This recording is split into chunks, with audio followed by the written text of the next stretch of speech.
देखिए, ये मेरे हिसाब से कहीं ना कहीं किसकी कहाँ की मनगढ़ंत बात है मुझे नहीं पता, पर एक बात जरूर है, अखिलेश जी मीटिंग से पहले चले गए थे और मध्य प्रदेश में जो कांग्रेस के कमलनाथ जी ने उन्हें अखिलेश पखलेश कहा, उसकी तलखी साफ दिखाई दी उनके इंटरव्यू में। उन्होंने भाजपा पे भी हमला बोला और साथ के साथ रिवर्स में कांग्रेस पे भी हमला बोला, और उससे जब सीट बंटवारे की बात से वो निकल करके पहले चले गए, तो बेसिकली अभी उनकी अंदर की बात है।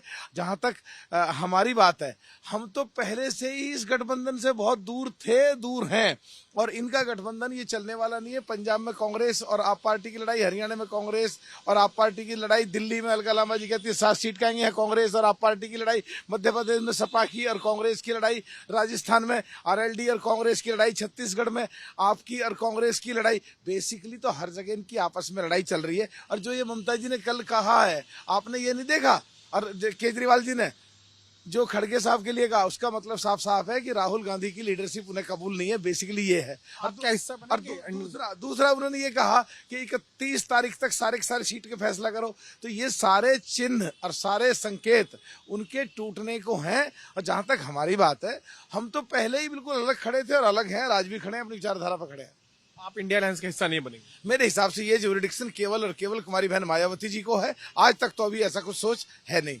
एक सवाल ये, शिवपाल यादव भी सामने आए, वो ये कह रहे हैं कि अगर मायावती बीजेपी से दूरी बना लेती हैं तो वो सोच सकते हैं इंडिया अलायंस में उनको लेके आने का। ऐसा क्यों हो रहा है कि बहुत कंफ्यूजन है आपके शामिल होने को? मैं ये नहीं पता किसको कंफ्यूजन है, कौन दूरी बना रहा, कौन तोड़ रहा, कौन जोड़ रहा, आपस में इंडिया गठबंधन के कौन कौन से दल टूट रहे हैं, हमें इसका नहीं पता। पर एक चीज बिल्कुल क्लियर पता है, 13.5% वोट हमारा इंटैक्ट है, और जिधर भी चला गया उधर ही एक तरफा पूरी की पूरी सीट हो जाएंगी। और जाने का ये कुमारी बहन मायावती जी का ही केवल है, उनको पार्टी की तरफ से जो निर्णय लेंगी सबको वही मानना पड़ेगा। तो आप ये कह रहे हैं कि चाहे एनडीए हो चाहे इंडिया हो, दोनों को मायावती की जरूरत होगी?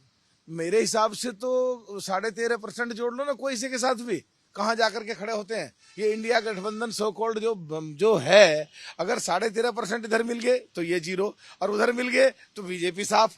तो पर ये केवल ज्यूरिडिक्शन कुमारी बहन मायावती जी को है, वो फैसला लेंगी। आज हम इंडिया गठबंधन सो कॉल्ड के पार्ट बिल्कुल नहीं है, दूर खड़े हैं, दूर से देख रहे हैं। एक आखिरी प्रश्न मिलूंगा, जिस तरह की तस्वीरें हमने कल पार्लियामेंट में देखी, उपराष्ट्रपति का मजाक उड़ाते हुए तृणमूल कांग्रेस के सांसद कल्याण बनर्जी दिख रहे थे, राहुल गांधी वो वीडियो बना रहे थे, उसको लेकर अभी जगदीप धनखड़ जी ने एक बात कही है कि उनके प्रधानमंत्री जी से बात हुई, जिसपे प्रधानमंत्री ने भी इस पर दुख जाहिर किया। उन्होंने कहा कि 20 साल से इस तरह के हमले वो झेलते आ रहे हैं और इससे दुखी होने वाली कोई बात नहीं है। आप क्या कहेंगे? कि किसी भी पार्टी के किसी भी बड़े नेता और देश के संवैधानिक ढांचे पे बैठे हुए पदों पे जो बाबा अंबेडकर साहब ने संविधान लिखा, उसके अनुसार अगर कोई भी मिमिक्री करता है किसी भी बड़े नेता की, तो मेरे हिसाब से हम इसके ठीक साथ नहीं है, इसके फेवर में नहीं है। कल को उनके बड़े नेताओं की कोई मिमिक्री करेगा तो उनको कैसा लगेगा? मेरे हिसाब से गलत है, हम इसके पक्षधर नहीं है।